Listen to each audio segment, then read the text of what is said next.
ക്രൈസ്തവ ന്യൂനപക്ഷങ്ങളുടെ വോട്ട് പ്രതീക്ഷിച്ചിട്ടായിരിക്കുമല്ലോ സ്വാഭാവികമായിട്ടും താങ്കളെ BJP ഒരു പ്രധാനപ്പെട്ട പൊസിഷൻ ആയിട്ടില്ലെങ്കിലും ക്ഷണിക്കുന്നത്. വേണ്ട വേണ്ട.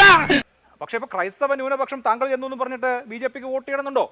എന്നിട്ട് മണിപ്പൂർ എന്ന വിഷയം അവിടെ നിൽക്കുന്നുണ്ട്. മണിപ്പൂരിലെ ന്യൂനപക്ഷങ്ങൾ നേരിട്ടിട്ടുള്ള വിഷയങ്ങളടക്കം നിൽക്കുമ്പോൾ PC ജോർജ് എന്നുള്ളത് കൊണ്ട് ഈ ക്രൈസ്തവരൊക്കെ BJPക്ക് വോട്ട് ചെയ്യണമെന്നുണ്ടോ? അഭിലാഷ് പിണറായി വിജയന്റെ ADC ആകണ്ട, പിണറായി വിജയന്റെ വക്കാലത്ത് തേക്കണ്ട. അയാളെപ്പോഴും ഒരു വൃത്തികെട്ടോ പറഞ്ഞുണ്ടാക്കില്ലേ മണിപ്പൂരിലാണ് ക്രിസ്ത്യാനിയെ കൊന്നോ? ഞാൻ പറഞ്ഞു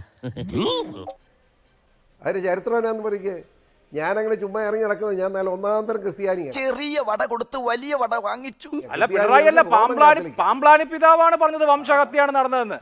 ഇപ്പൊ കിട്ടൂടാ, ഇപ്പൊ കിട്ടും. പാമ്പ്ലാനിയോട് സംസാരിച്ചിട്ട് ഞാൻ BJP ചേരാൻ ഇവിടെ വന്നത് അറിയാവോ? അത് ശരി. ഇത് നീ ചോദിച്ചു വാങ്ങിച്ചതാണ്, ഇനി ചോദിക്കരുത്. എനിക്ക് വയ്യ. നമ്മുടെ ബിഷപ്പന്മാർ സംസാരിക്കേണ്ട എല്ലാ മാന്യ അഭിനന്ദ പിതാക്കന്മാരും ഞാൻ പറഞ്ഞിട്ടുണ്ട്. ക്രൈസ്തവ സഭ എന്ന് പറയുന്നത് ക്രിസ്ത്യാനിയിൽ റോമൻ കാത്തലിക്, ഞാൻ റോമൻ കാത്തലിക്ക, മനസ്സിലായോ? ഞാൻ പാലാ പിതാവിനോട് പോലും അനുവാദം ചോദിച്ചു. അല്ല, ചുമ്മാ അല്ലേ ഇങ്ങോട്ട് വന്നത്. ഇവിടെ പിണറായി വിജയൻ ഒറ്റ നോട്ടീസാണ്, എല്ലാം കൂടെ ചാടി ഇറങ്ങി. ഏത് മണിപ്പൂരിൽ ക്രിസ്ത്യാനി ഒലത്തിന്ന്. കേരളത്തിലെ സഭാപിതാക്കന്മാരുടെ അനുഗ്രഹാശിസുകളോടെ അവരുടെ അനുഗ്രഹം വാങ്ങിച്ചിട്ടാണ് PC ജോർജ് BJP ചേർന്നിരിക്കുന്നത് അല്ലേ? അഭിലാഷ് PC ജോർജിനെ ചോദിക്കാൻ അറിയാമല്ലോ. ഞാൻ വളരെ സ്നേഹമായിട്ട് പറയാ അനിയനോട്, എന്റെ പഴയ ഇത് വേണ്ടാത്ത ചോദ്യം എന്നോട് ചോദിക്കണ്ട. ദൈവമേ, മൂർഖനെയാണല്ലോ ചവിട്ടിയത്.